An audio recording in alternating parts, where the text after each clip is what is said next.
Here at Rutgers, we refer to the Eagleton Institute as the place for politics. Those of you who are addicted to MSNBC, as I am, know that they think they can have that on the screen, the place for politics. So there are different places for politics. As we celebrate the Institute's 60th anniversary this year, and I know some of you have heard me talk about that on a couple of other occasions, we plan to continue building on Eagleton's proud record of educating involved citizens and effective political leaders. Quite appropriately, the theme for our anniversary year is Make It Better, a call to action for the Institute and community to better understand how the United States political system works, how it changes, and how it can work better. Quite a challenge at the moment, I think you'll agree.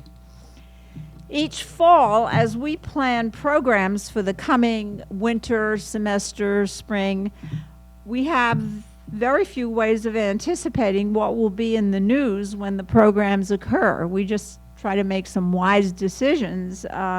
We don't know who will be up or down, what issues or situations will be in the headlines. So we invite the best thinkers and doers we can find, and we keep our fingers crossed that the talks will prove interesting, timely, and especially educational. With today's speaker, we hit a home run. What could be more timely than an expert analyst and observer of politics in general and the GOP in particular? Michael Steele is best known as a political analyst for MSNBC, the place for politics on national cable TV. Many of us see Michael Steele, I being one of them, on Morning Joe, but also on other shows throughout the day. He's been a contributor on the Fox News channel, a host for the Salem Radio Network's nationally syndicated Morning in America show, and he writes regularly. He does a column for the Root.com and BET.com, and his writings have appeared in many other national publications. In this day and age, for bios, we don't have to read all of those citations, because you can, not at this moment, please, but you can Google and you can see everything about him that I don't get to tell you in a in an introduction. From 2009 to 2011, Michael Steele chaired the Republican National Committee, where he presided over record-breaking fundraising and big pickups in the U.S. House of Representatives, state legislatures, and governorships. In current parlance, one might say that he is a, quote, member of the establishment. And I'm setting you up. And he is a leader. He is also a path breaker. In 2002, he was elected Lieutenant Governor of Maryland, the first African American elected to statewide office in that state. He served on the National Federal Election Reform Commission and the NAACP Blue Ribbon Commission on Election Reform, and he chaired something you may be familiar with called GOPAC, which is a political action committee dedicated to educating and electing a new generation of Republican leaders. He's a graduate of Johns Hopkins University and Georgetown Law Center. What I appreciate regularly, and those of you who've seen him will probably agree immediately, is Michael Steele's calm, clarifying point of view in the midst of a raucous, incendiary political climate. To his natural analytical bent, he adds the perspectives of a former elected official and a national party leader. As should be clear, he has much to contribute to our understanding of this baffling, disturbing, unpredictable moment that deeply concerns so many of us who count on politics to work, however messily. Because this moment is so unprecedented, no one is expected to understand it exactly. We're all of us are struggling with it, and I can't encounter anyone anywhere who doesn't look at me, as somebody in the room has already done, say, What do you make of this? What do you think is going to happen? I'm worried. Can't go anywhere without encountering that. No one is expected, as I say, to understand it exactly. We're all struggling, but I'm hoping that Michael Steele can offer us guidance as we look toward Super Tuesday, that is tomorrow, and beyond. For all of us, and especially for the students here, what are the lessons from today's politics that will help them to become hopeful, informed, responsible, engaged citizens of our democracy? I know you're as eager as I am to hear Michael Steele's thoughts, maybe answers, and it's truly my great pleasure and privilege to welcome him to Rutgers and to our Eagleton podium. Michael Steele.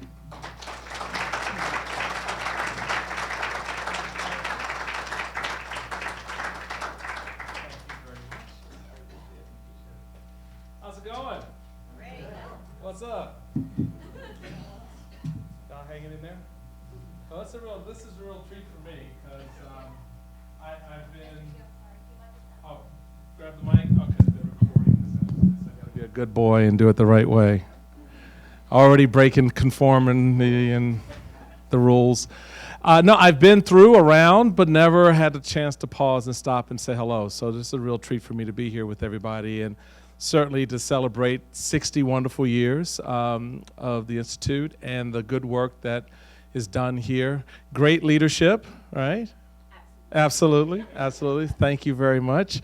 And it's a real treat for me in a particular way to acknowledge and welcome Ms. Johnson and her support of the Institute. It's such a real treat to have you here. I got to hang out with her son-in-law from time to time when I was chairman, so he was a good man, kept me out of trouble, at least a little bit. So let's start this off the right way, because I know everyone's got a question that they want answered. So we'll just be very straight up and succinct about it. What the hell is going on? In short, now, who's ever working the camera, I'm a roamer, so I'm going to put you through your paces today, all right, brother? So just follow the bald head. The answer to that question has a lot of layers to it. And if we're going to have, and what I want really is to have a conversation. This is not about, you got a wonderful professor who does the lecturing and kind of drills down and gets the brain working in a whole nother way. I'm here to mess that up a little bit and to kind of get you thinking a little bit differently about this, less analytically, less scholarly, but a little bit more from here. Because this is where America is right now. America's not here. All right, so we need to understand what we're looking at in order to dissect and understand, and it's not a problem, so I'm not going to say what the problem is, because this is not a problem. This is a movement. It is a sense. It is a whole lot of things. Now, it's a problem for the establishment types, which I resent that, by the way. I was saying a little bit earlier that the Tea Party came under my watch. It was formed, basically organized, and sort of burst onto the American scene within the first 60 days I was chairman of the RNC. And I remember we were having a conversation, and the conversation, I said, folks, this could go two ways: co-option or cooperation. And the answer to that question really was rooted in if you understood what the issue was. If you understood what was animating and moving citizens to actually express back to their elected officials that they were sick and tired and they weren't taking it anymore. And you know what? You're going to lose your job. We're going to take you out of Congress. You have to understand what that was about. And it goes back a long way. Understanding that helps you understand and appreciate that move on, the various movements that we've seen. For example, Tea Party, and what else? What's the other one on the left? Occupy Wall Street. Two sides of the same coin. Agreed? Do we all agree on that? You understand why that is? All right? There's some underlying themes, ideas, principles, concepts that exist and run through both of those movements that have to deal with the role of government, the size of government, the role of Wall Street, what it does, how it impacts families, communities, businesses. For conservatives, the outcome, the end, is at a different spot than it is for liberals, but the road leading up to that fork is the same. The road leading up to the fork is the same. So conservatives want to resolve it one way, liberals want to resolve it another. And you would think that with that in mind, there would be some sort of cross-lattice approach where you can sort of borrow a little bit from this one or borrow a little bit from that. And we've seen examples of that already. The Simpson-Bowles bill that came about during the middle of this administration, where we were dealing with the fiscal health of the nation. We were taking a serious look at defense cuts. In other words, things that were anathema to both parties were kind of put into one bill. You remember when we passed Simpson-Bowles, right? Yeah. See, that's the reality. The reality is, when you really get down to the solutions, no one wants to act on them. And the consequence of inaction breeds what? Contempt, anger, frustration, whether it's on something related to the economy or something related to guns, something related to other social issues. Inaction or overaction, whether by the Congress or the administration, breeds frustration and contempt. And that has been the seedbed of what we see germinating right now. It has been what has really moved a lot of folks to express themselves in this political cycle in a way that you have not seen before nor recognized. Now, some of you, not knowing anyone in this room and what your political background or where you hail from politically, some of you may be part of that movement, whether it is in the land of Bernie or in the land of Trump or some other land that you're just kind of making up on your own right now. But again, it is what's motivating you to get involved in the process to express yourself. Really no different from what we saw in 2009 with Tea Party. Really no different than what we saw with Occupy Wall Street a few years later. The question is, what's the end? What does the end look like? When it's all said and done, what does the next administration look like? What does the next Congress look like?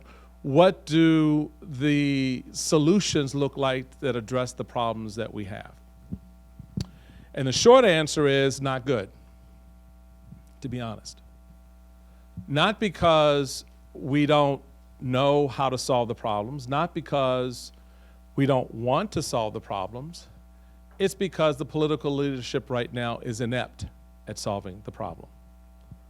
They've been polarized to the point where they cannot act. They cannot act. It is not in their political interest to act. Who can give me an example of what I'm talking about right now? There you go. Supreme Court is a classic example of why and where we are. It is not in anyone's political interest to solve that problem because the consequences have an impact. If Barack Obama submits a nominee that is then supported and approved by the United States Senate, what does that do? It potentially shifts what? The ideological makeup of the court. And that's a bad thing if you're conservative. It's a good thing if you're progressive or liberal. So as a consequence, what happens?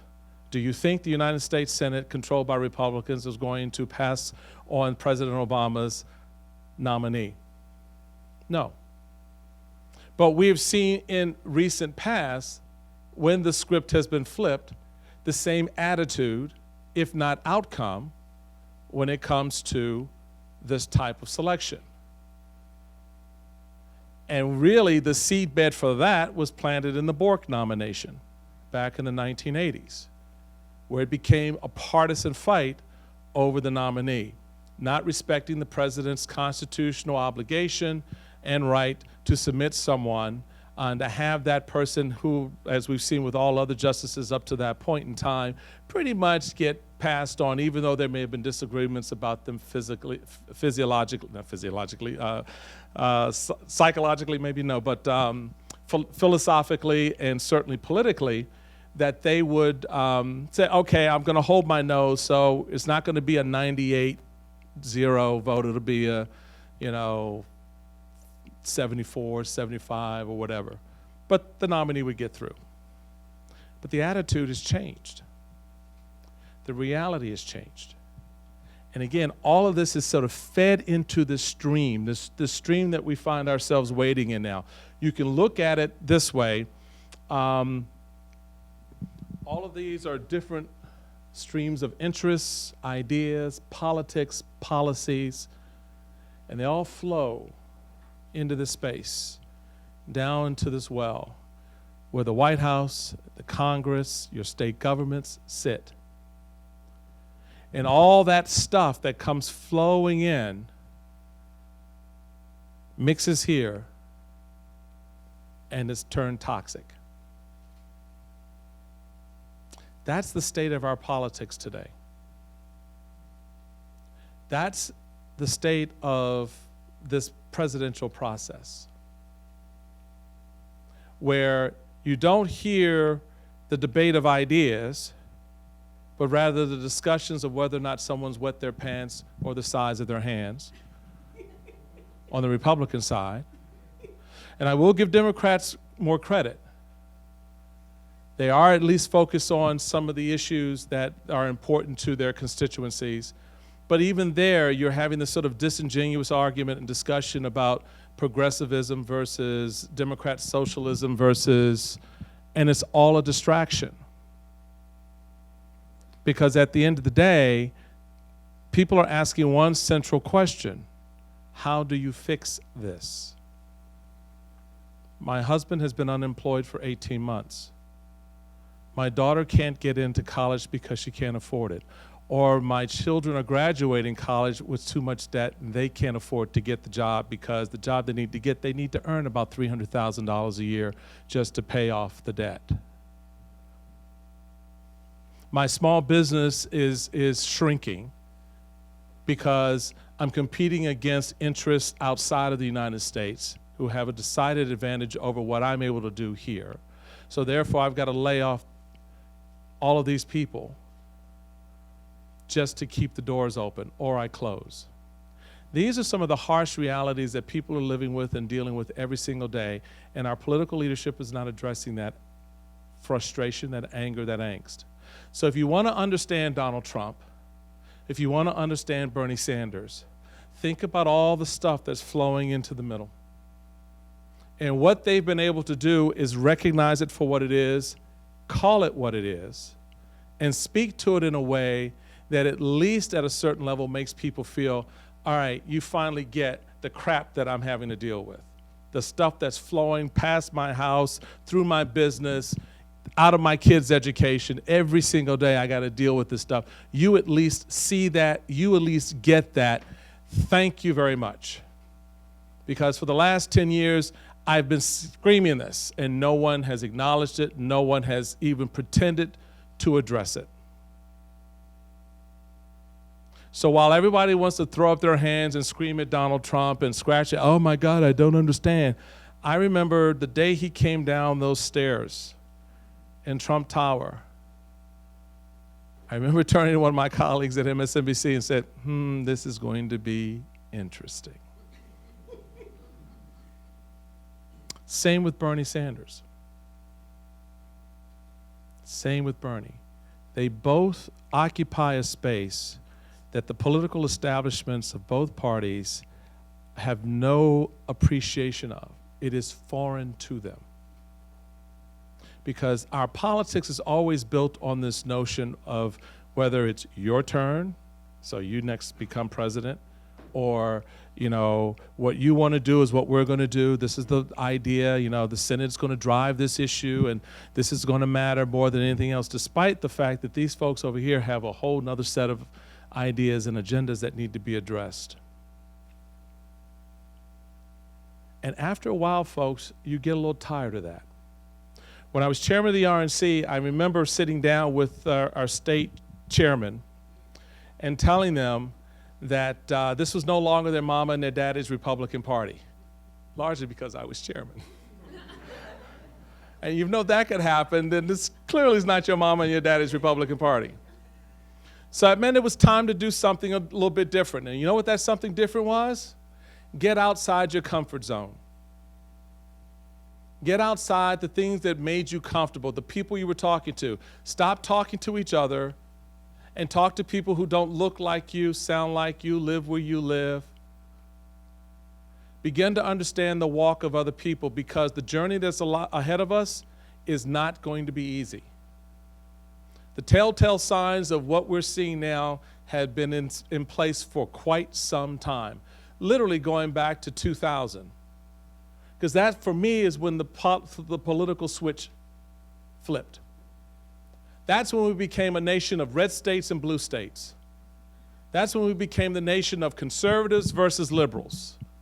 That's when we became the nation of the hanging Chad, which symbolized politically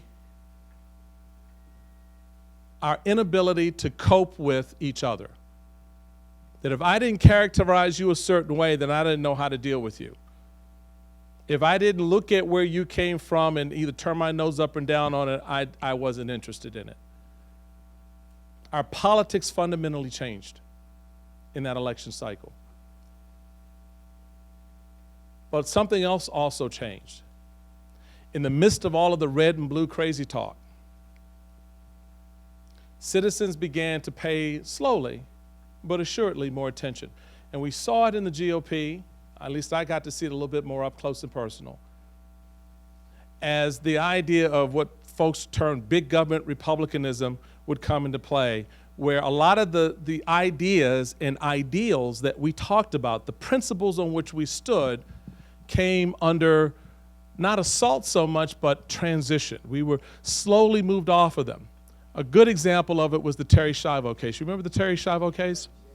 Terri Schiavo was a young woman who was comatose, had been in a coma for many, many years. Her husband had reached to the point where he was like, this is just cruel to keep her in this state, in this vegetative state. And so he made a very personal decision to take her off life support. Her mother and father objected, as most mom and dads would do, and refused. And it became a real family battle, which then spilled out onto the streets and became a public battle that then became a political battle. And for a party that spoke about individual freedoms, individual rights, individual choices, and that espoused that the government had no role or opportunity in that space, and we've heard this again flash forward on Obamacare, government coming between you and your doctor. Well, the government inserted itself between the doctor and that family over this patient's life, to the point where they called the Senate back in session to cast a vote. That irked a lot of Republicans at their core, because it went against something that was fundamental that we believed, that was not a space for the government. So you have moments like that that build up over time, that finally manifests itself in Tea Party. But likewise, on the left, you saw the same kind of thing growing. The Democrats' coziness with Wall Street. Remember the candidate who ran for the presidency who said that I will not take corporate donations, that I'm telling my staff, and we will not have lobbyists and all that in the White House, who then took corporate donations?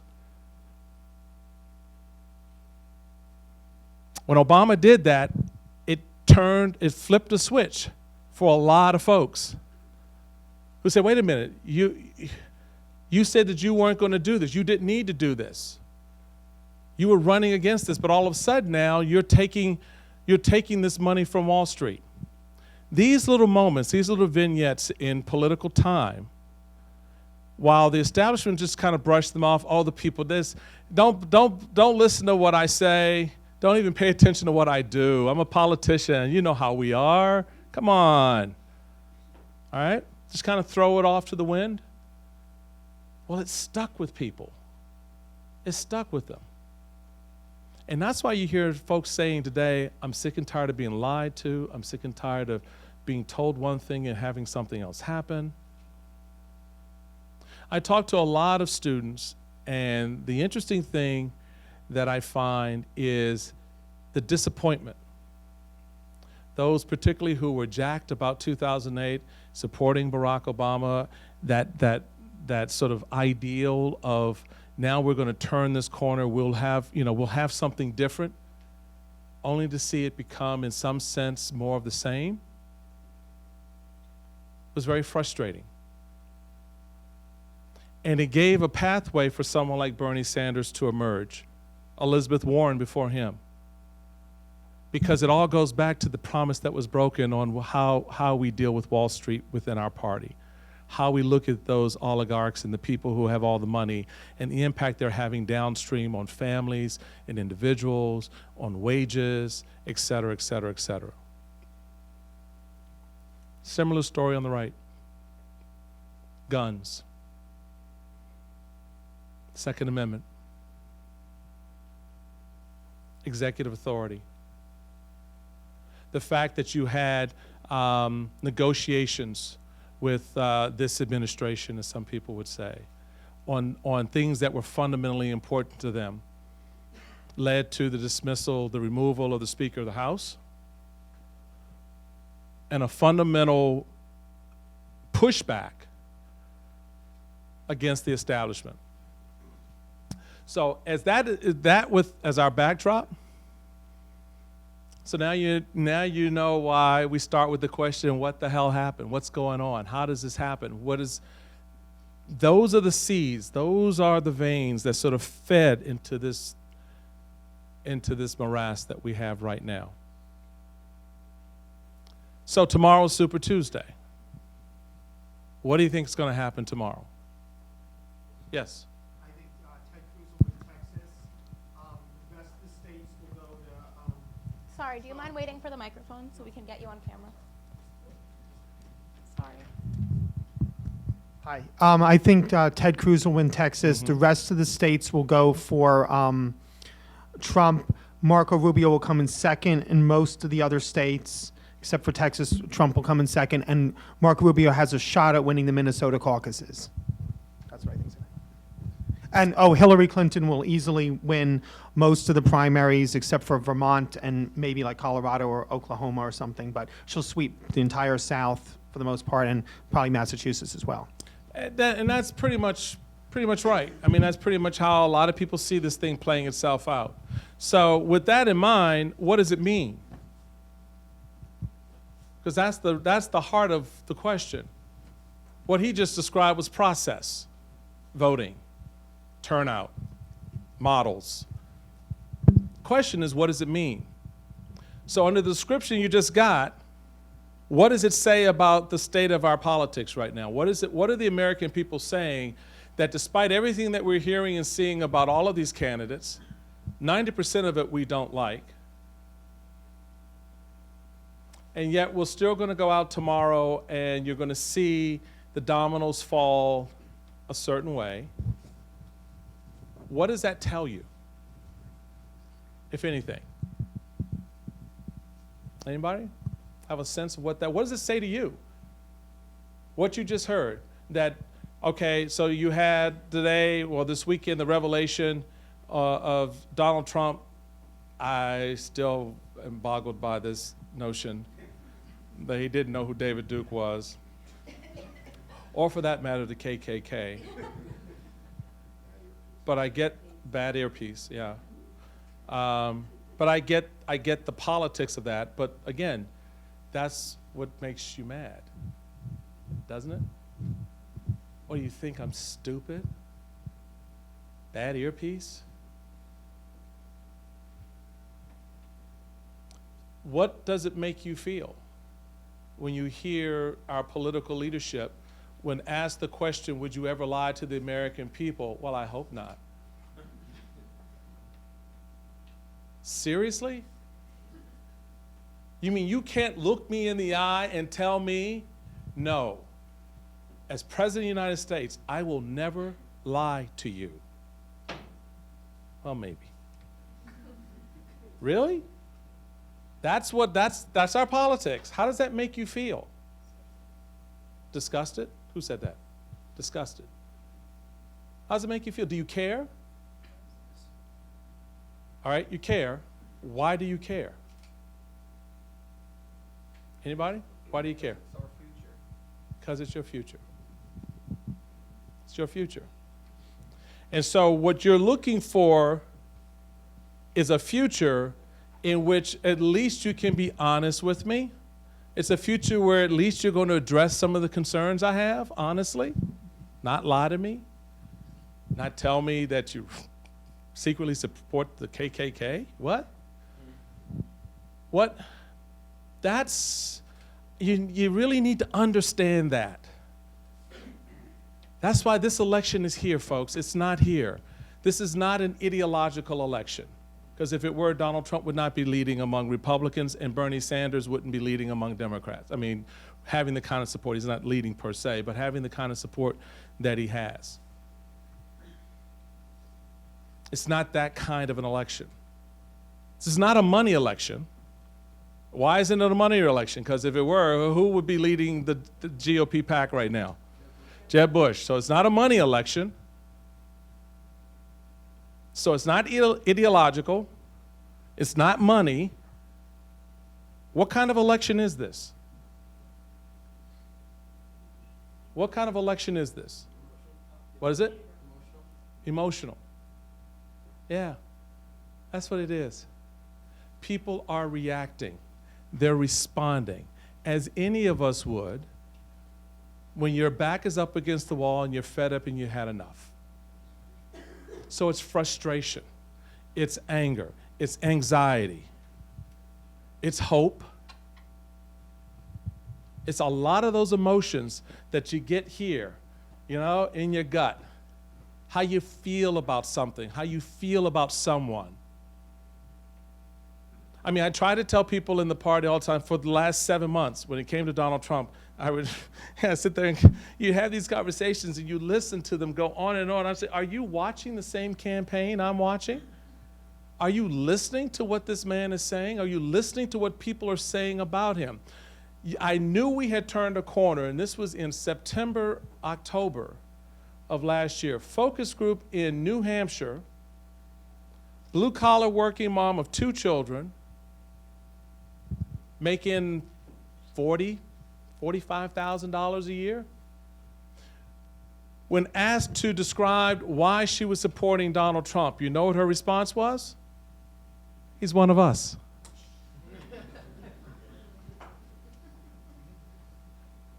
He's one of us. That's not ideology. That's not how much money you have, especially when you're a billionaire and I'm making $40,000 a year. That's raw connection with someone who has tapped into something core to that person that makes them feel hopeful or good about something in their life that will impact them down the road, maybe impact them right now. So I guess my point is, as you look at this race as it unfolds, take a step back from it before you react to it and try to understand what is moving people the way they're being moved. Try to understand what is making people who make $40,000 a year look at a multi-billionaire and say, he's just like me. Because it's not about the money. It's about the other stuff that they connect to. Telling it like it is. Pushing back on an establishment that has lied and cheated its way, treated me like crap. When you hear people say that, and the same is true with Bernie, when you talk to students, this is Hillary's problem with Bernie. And I was very pleased to hear her admit this in an interview recently, I believe with Chuck Todd. And when she said, I'm not my husband. I'm not a good politician. You're right, Hillary, you're not. She isn't. But Hillary is the kind of person who, once in the job, brings all of that to the table. Problem is, you gotta win the job. You gotta campaign for the job. And so she's had a hard time translating that into what you think and feel and see about her, that emotion. You don't get that connection with her. You know, I was at a Bernie Sanders rally, and it was like, okay, this is hot. You know? I was at a Trump rally, same thing. It's raw. It's honest. It's open. It's authentic. There's no pretense.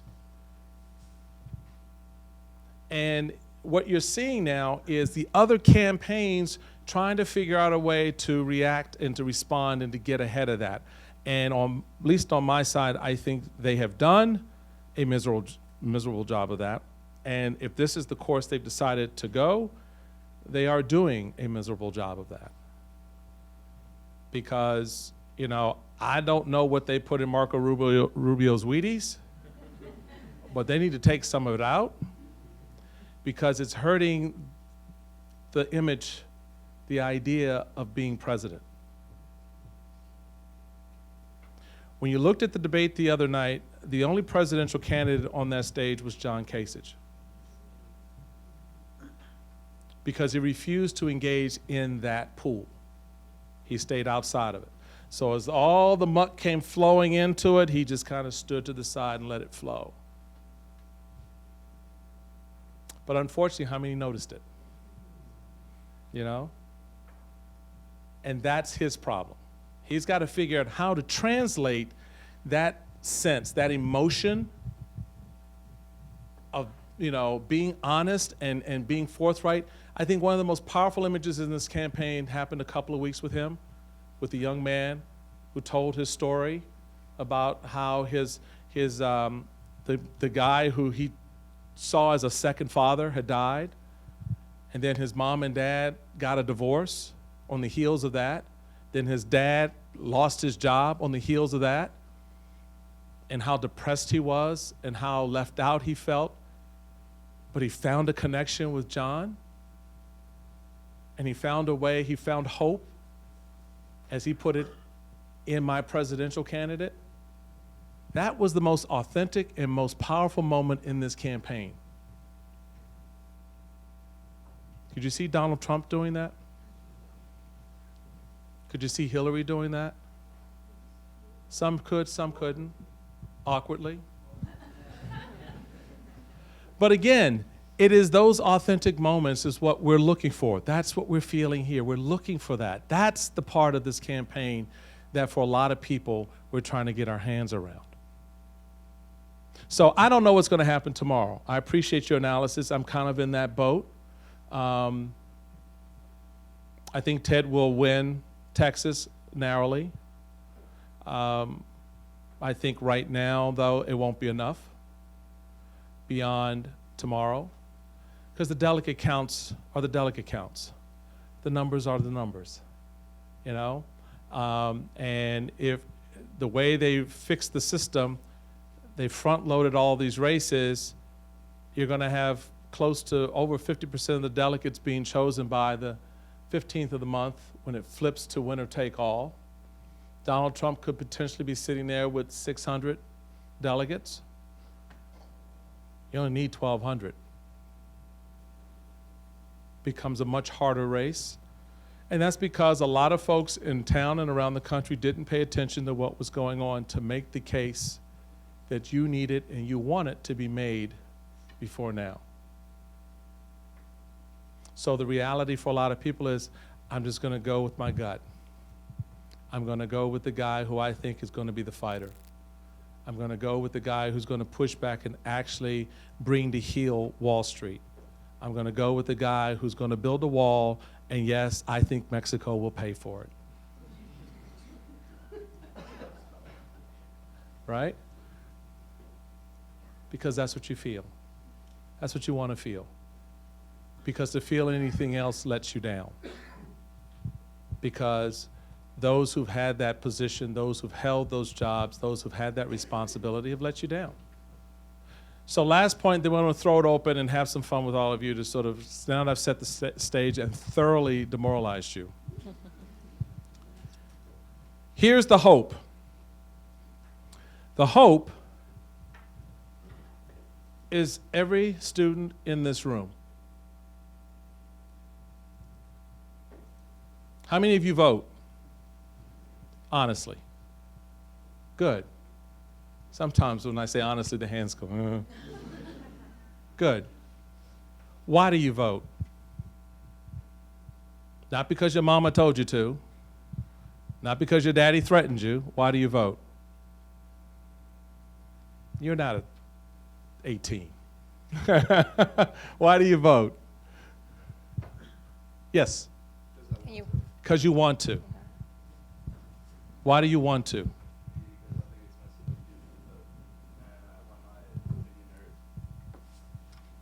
Give them the mic. They want it on tape. Go ahead. So you vote because you want to. You vote because you think it's your civic duty. And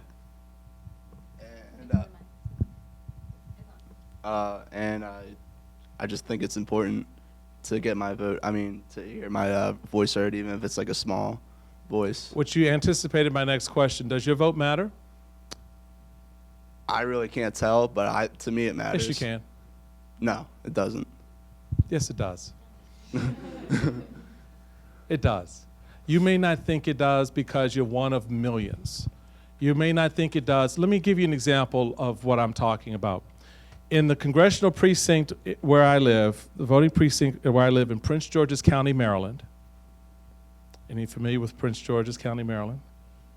Maryland's a very blue state. Very blue. Prince George's County is even more blue than the state. And here's how I know. In my precinct, there are roughly, let's round it up, 1,500 voters. About 8 of us are Republican. First time I went to vote when I moved into this area, I go up and vote, and they have the row of cards, and they had white for Democrats, and they had like blue or pink for Republicans. And so I go up, and I give them my name, and she's just looking through all these white cards. No, but baby, you need to go over here to this little stack over here. And I knew when my wife had voted because her car hadn't voted because her card was still there. So yeah, so that's a situation where you say, vote doesn't matter, but it does. It matters because it is the only voice you really have. It is the only time as a citizen where you can put into action what you think, feel, believe about what's going on. And yeah, you may be outnumbered and you may be outgunned. There may be 10,000 more people against you than for you. You may be the only registered whatever in your area. But when you show up, when you participate, it doesn't just give you the right to then moan and groan and, scream about it later. What it does is it establishes your voice in the body politic. And it gives you the platform on which to leave that voting booth and to go out and to proclaim, look, I did my thing, what have you done? And to begin to push back against the system in a way that legitimizes your action. I can't stand it when I run into a protester who does not vote, because your protest means nothing. You are useless to me and the system. Because if you can't get off your lazy butt and go vote, you're coming out here at 6 in the morning and raising your sign and screaming in my face. I laugh in your general direction. Because you are of no value to the system. Because what's your stake in it? Screaming, yelling, protesting? Back it up with your vote. I mean, I know folks say, oh, well, protest, you get people's attention. Yeah, that's great. But what are you moving? How are you changing the system if you're not actually a part of changing the system? So it does matter in that sense. When you look at elections like this and down the road, that you fully participate in it. When I talk to high school kids, I ask them, I say, how many of you pay taxes? Oh, what do you mean? I don't pay taxes. I said, do you have a job? Oh, yeah. You have a summer job? Yeah. Do they take taxes? Oh, yeah, they take taxes out of it. Who's FICA? I don't know who FICA is. And I tell them, well, then you're invested in the system. If you're 15 years old and you can't vote, you're still invested. You have a voice by virtue of the fact that you pay taxes. You have a voice right now. So you have a reason to be in the system. So it does matter how you participate. So when I'm looking down the road and I'm seeing this whole thing play out, I'm looking at you and I'm saying, this is where it changes. And you're how it's going to change. Inside my party, inside the Democratic Party, this is the impact you can have right now. Bring that enlightened wisdom to the conversation. Bring the ferocity of your voice and the passion over an issue or a cause to the table. Protest. But protest from a place of substance, backed up by civil engagement, voting, participating in the process. Because it does make a difference. Politicians hate it when you do that. They hate it when you participate. They hate it when you actually catch on to what they're doing and what they're saying. I know. I've been inside that beast. I know what that's like. I've been in those meetings. I've been in that room. I've seen it up close and personal. A lot of the challenge I had at the RNC was I wanted to shake it up. I wanted to throw it back on the street. I wanted to get away from the Washington culture and put it back on the streets. I remember first I got elected on a Friday. That Monday I went to Harlem to host a town hall meeting in Harlem on health care, because we were at the beginning of the health care debate. And I had members of the party ask me, why are you going to Harlem? I said, because that's where the votes are. Well, we're not going to win any votes in Harlem. Really? Says who? We won't if you don't show up. We won't if you don't engage. We won't if you don't take what's coming to you by showing up in the first place and understanding that people have serious concerns, and they have concerns about you, they have concerns about themselves, they want to know, come on, what are you going to do here? You're going to engage me? You're going to have the conversation? Oh, and before we get to all that, let me tell you what I really think about you. If you're not prepared to do that, if you're not prepared to engage at that level, then stay off the field. A lot of folks who protest and scream and shout think that's all about making noise. You're not changing anything. I want to convince you of my argument. I want to convince you that what I'm saying matters. I don't want you to focus on how I'm saying. I want you to focus on what I'm saying. That's why your voice is going to be so important going forward. You have so much power and control right now that you cede to others, that you cede to political institutions, which is why, again, I am inspired by what I saw in Occupy Wall Street, Tea Party, Bernie Sanders supporters, and Donald Trump supporters. It's a crazy soup, no doubt. It all gets mixed up and jumbled up.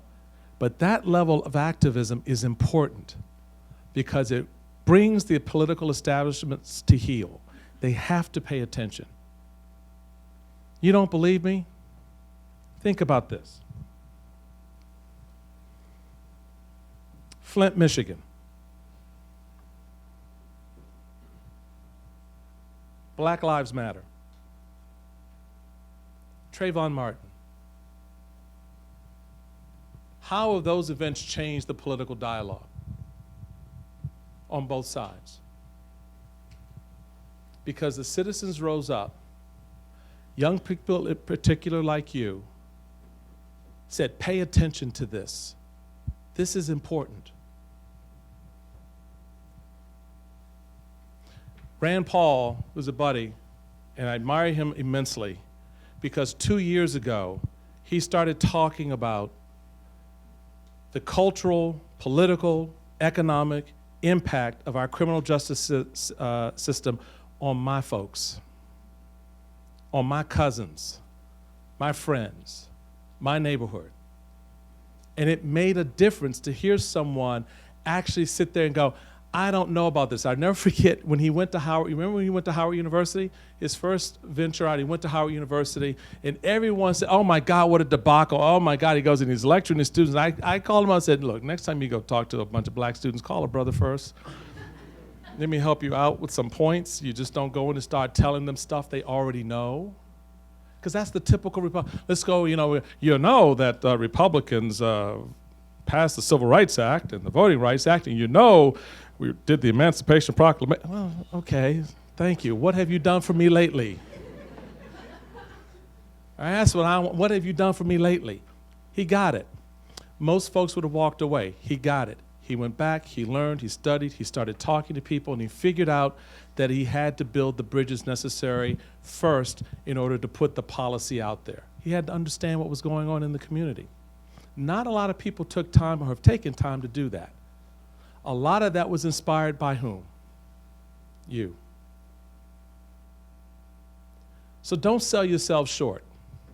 Recognize you have a lot to offer in this cycle right now, however you wish to express it, whomever you're supporting, but be engaged in the process because the difference you make will matter not just today, but tomorrow in a big way. The country's ready for that, I think. The parties aren't. I side with the country. Parties will take care of themselves. They'll adapt or die. And you're seeing some last gasps, at least from a couple of these folks. So keep pushing it, keep making the case, and that's how you make America better again. That's how you do the right thing. That's how you do all those political slogans. They all come true at some point. But it's whether or not we're really ready to work hard enough to make it happen. I think we are. I have a lot of hope in this race at the end. I think the American people will come to a sweet spot and go, okay. That's my prayer, at least. Because that's about all I got at this point. Thank you very much. All right, any questions? We do have some time for some questions, so if you could just raise your hand and stand and state your name and where you're from. So, right here. Yes, ma'am. Do you mind passing this along, please? Thank you. Okay. Hi, I'm Nikita from Princeton.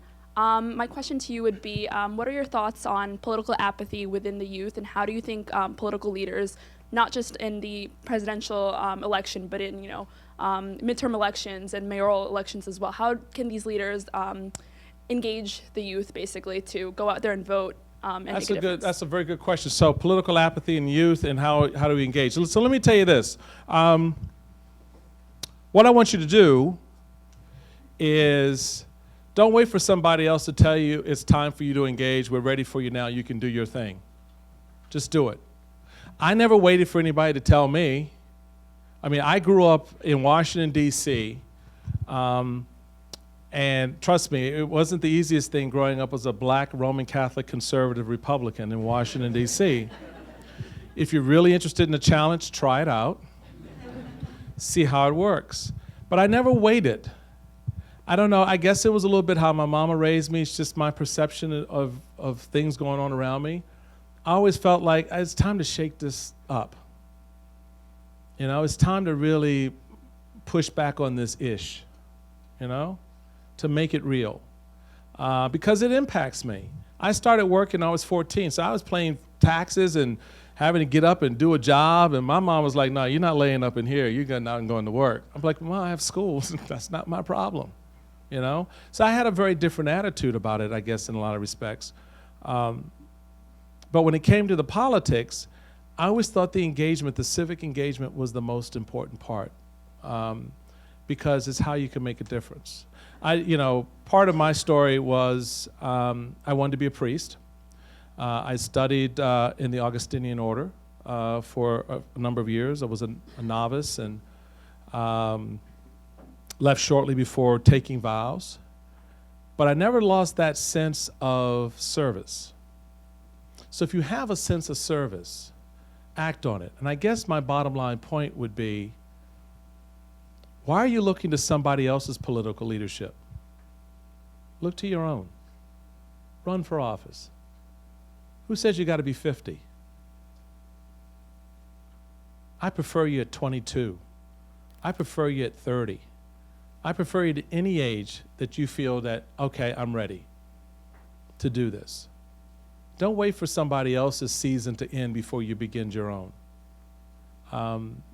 Because that's how you're going to make the biggest impact and the biggest difference right now. Become an operative, become a candidate, become an elected official, become someone who's not just voting in the process, voting in the system, but then takes it the next 2, 3, 4 steps and levels to actually change the system. You do change it with your vote, but you also change it with the vote you have in the legislature. You also change it with the bills that you support and the executive action you take as a chief executive officer of your state or of your county or your city. So just don't wait for somebody else's time to end before you start yours. Oh, it's my turn. Because that line can get pretty long. And there are a whole lot of folks in front of you who probably shouldn't be there in the first place. So if you can short circuit that process, do it. Yes, sir. Name's Tom Warning. I'm a grad Tom. student here at Rutgers, originally from Long Island, New York. And actually, as an undergrad, I went down the street from your undergraduate alma mater. I went to Loyola. So Oh, it's really? like a mile, not Awesome. even a mile from Johns Hopkins. Yeah. So I'm a Republican from New York State, so it's sort God of bless you. sort of a sad life. But you mentioned sort of the devolving influence that the respective party establishments are having on both sides, but conceded that on the right it's worse, because at the end of the day, it looks like the Democrats are going to nominate Hillary Clinton anyway. She is leading right now. But on the right, we had probably the most ugly ad hominem debate we've ever seen the other night, where the next day one of the candidates literally wound up throwing a bottle of water around the stage, imitating what had happened. Right. And the rhetoric is so hot on the right. In my lifetime, which is, I think, 6 popular votes for president, the Republican Party has won 1. Right. And the other night, on stage, we had an incredibly popular governor of the most important electoral state on the map, who just got reelected with, I think, all but 1 county. Yeah. And in any other year, he would be the ideal candidate for president. How do we sort of reverse the trend within the Republican Party and sort of sell a message that actually appeals to the middle class and something that people are actually interested in hearing, as opposed to the ad hominem nonsense? That's a very good question, and the short answer is you can't reverse it. This has to play itself out, okay? Because this is part of a cathartic process that we need to go through. Let me give you an example. You referenced the 6 presidential elections. What has been the outcome of each of those elections? We've lost, all right? Why have we lost? As a number of folks inside the party would tell you, it's because we haven't elected the most conservative person. We've always elected, and I hate this term, I banned it when I was chairman, rhinos, which is, it's a term of ignorance. It's a term of ignorance. It's people use it who basically are afraid, because they can't look you in the eye and deal with the person in front of them who's bringing real substance to the subject that, it's a little bit different from theirs. But let's set that aside. It is part and parcel of the struggle within the party to confront itself. When I was chairman, I talked about turning the elephant to confront itself so it can see itself, understand its past, know where it is today, and get a sense of where it needed to go next. We're stuck in the past. You have people running around talking about Ronald Reagan who have no clue about the man. Have no clue about the man. He was the reason I joined the party when I was 17. All right? So the stuff that animated and moved me as a young kid in D.C. with a guy like Reagan, I don't see today. I don't hear today. And besides, he couldn't win a Republican primary to save his life. When it comes to amnesty, when it comes to taxes, when it comes to government spending, all of that, guns, when it comes to social issues like abortion and LGBT issues, Reagan was very much in a different space. And if you want to know that, just talk to his kids. They'll tell you. Even Michael Reagan, who's the real conservative, would tell you, real conservative would tell you that, yeah, Dad had a very different view. But the party's sort of taken that and blown it up into this sort of magical fairy dust land of whatever. So the reality now remains, we've got to do that battle. When they nominated Bob Dole, what did they say? Oh, see, we lost because we nominated a rhino. When they nominated John McCain, when they nominated Mitt Romney, they go through the list. The argument's always back, well, see, we lost because we never elected a real conservative. Well, here we are. And I say to the party, as I said then and I will continue to say, you got to work this out. And the only way you can work this out is nominate a real conservative, what you define as a real conservative, hard charging. The closest in this race would be Ted Cruz. And Ted right now is struggling, all right?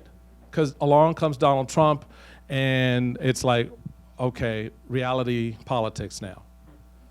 So I don't know if we nominate Trump, if we will have satisfied that. So this still has to play itself out. And the reason is, once you do that as a national party, and the voters either accept it or reject it, then you know where you stand. If they accept it, then you were right all along. We probably should have been doing this for all these cycles, and we just didn't. Damn, you were right. If they reject it, can we move on and try something else? But that's part of the struggle right now. So it's not going to end like that. This is not going to get played out in this election cycle if the trend lines continue the way they look to be. Because as every conservative, Ted Cruz and otherwise, will tell you, Donald Trump is not a real conservative. So if that is the mantra that's already beginning to foment within the party, if he becomes the nominee, you still haven't solved that or answered that question. So this is going to play itself out. This is part of a cathartic process. They've got to go through it. Democrats went through it a little bit after they got shellacked in '94 and lost the House for the first time after 40 years. They were like, what happened? Then you saw the rise of the DLC under Clinton. You saw the pushback against that by Howard Dean in his presidential race a few years later among the progressive liberal wing of the party. You see a little bit of the tailwind of that with Elizabeth Warren now. So there's still elements of that are sort of revitalizing itself on the left, simply because a lot of progressives within the party feel disappointed because they don't think Obama did enough. On the right, we're like, damn, you've done too much, So you have that. But on the right, you have not had those issues addressed since Reagan. This has kind of been sort of wandering in the wilderness for the last 30 plus years without a real sense of completion. Yes, I saw a hand. Yes, ma'am.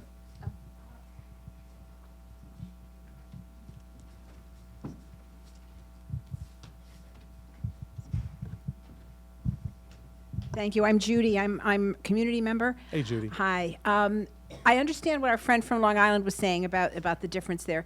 But on the other hand, the Republicans have been, while I can probably buy on some point fiscal responsibility, it's the social issues that they get all hung up on.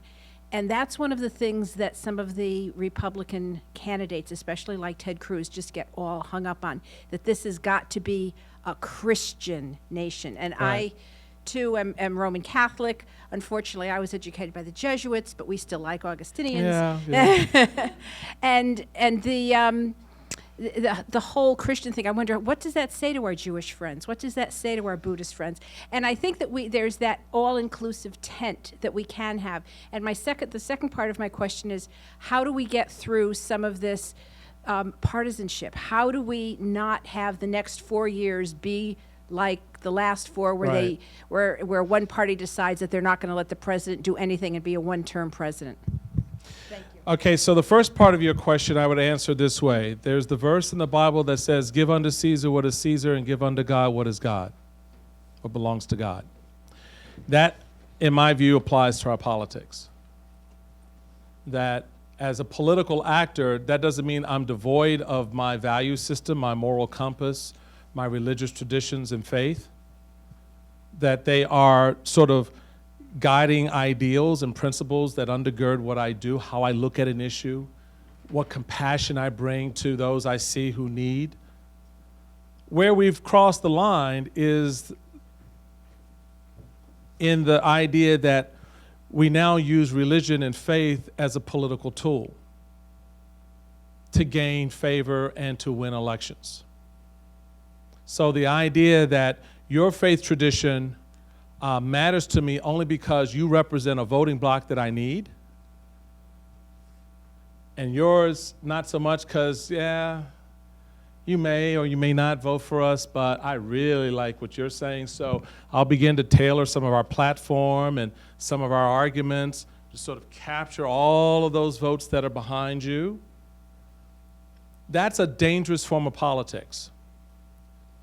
And we're seeing a lot of it played out now, because what it does is it does alienate. In a country that claims plurality, that claims religious freedom, that claims itself to be that shining city on the hill when it comes to such things, where all are welcome and all have opportunity, to then begin to segregate and divide and to say that your religious traditions, your value system is more valuable than others, I think becomes a problem. Likewise, when religious leaders begin to play in the cesspool of politics, they get dirty as well. I've had this beef with black ministers for these many years. I have this beef in my own church. I'm Catholic, obviously, and as well, that when they cross that line, it becomes a slippery slope for the people. I go to church on Sunday. I remember learning this when I ran for the U.S. Senate. A young man in Baltimore came up to me, and he said, you know, I love your message, the party. He was talking about the party, not me. He said, I love your message on money and ownership and opportunity. He said, but when you guys start dancing on this other stuff about how to live my life, that's when you lose me. He said, I'll never forget, he says, I go to church on Sunday, and my minister makes that course correction for me, right? I don't need to hear that from a politician Monday through Saturday.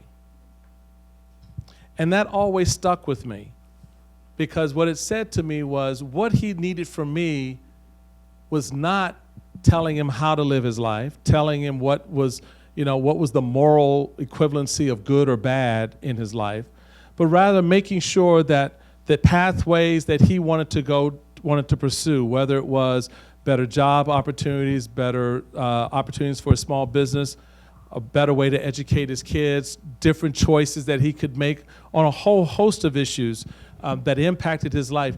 That's what he valued most from me. But when I stepped into this area in which, on the one hand, I say, I need to cut your taxes. I'm going to cut your taxes. And then on the other hand, go, you need to have right living. What the hell does that mean? I don't know, right? You don't want to hear that. Do you really want a politician to tell you what right living is? I don't think so. So there is this we've crossed this line, I think, and it's a very dangerous one. And I think on the conservative side, we pay much more of a price for it today than we ever have. Because particularly, you'd think if you understand the history of the party, when it came to these types of issues, we had a much more libertarian attitude about it. We were much more live and let live, you make the decisions, keep it at the local level. It wasn't something that we sort of raised up at the national level. And again, I go back to the Terry Schiavo case. I go back to a host of other cases that we know that are famous, from abortion to gay marriage or whatever. And yes, sometimes our judicial system, which is why this SCOTUS appointment is such a sticking point for people. where, you know, certain branches have reacted or overreacted or responded in a way that excites the political piece. But I just think we got to be careful. I'm not asking politicians, nor would I expect them to be devoid of their own religious value system, but use it as I tried to do when I was lieutenant governor, to apply it to how I looked at policy solutions, to apply it to how I felt I could be most helpful to people, you know, as opposed to using it as a brick to hit you upside the head because your traditions were different from mine, your value system was different from mine. I'm not in the business of judging you. There's only one person in my book that gets to do that. And that person may not even be in your book. So I can't even make that judgment there. The last part of that, real quick, what was it again? About the partisanship. Partisanship. Partisanship, real quick on the partisanship, the reality, yeah, the partisanship goes back to the red-blue state stuff. This is another thing, very much like the question that you had about, you know, where we are, the catharsis. We got to go through this. We got to cleanse this out. This is why I say to this generation, you are the least partisan. You have been the least partisan. You bring perspective and ideas to a conversation and to a problem that the political system, I think, sorely needs. You don't lead first with whether or not you're a Republican or a Democrat. You lead first by answering the question, what is the best way, the right way to solve the problem? I kind of summed it up this way. Your generation is the generation that asks, is there an app for that? Because you're looking for the solution. You're as frustrated as the rest of us are with the process and the politics. So we've got to course this through our veins. We've got to work this out. I hope with the election of the next president, we're able to find that sweet spot and people kind of calm down and settle down. My gut tells me probably not, especially if it's Hillary, especially if it's Donald Trump. Thank you.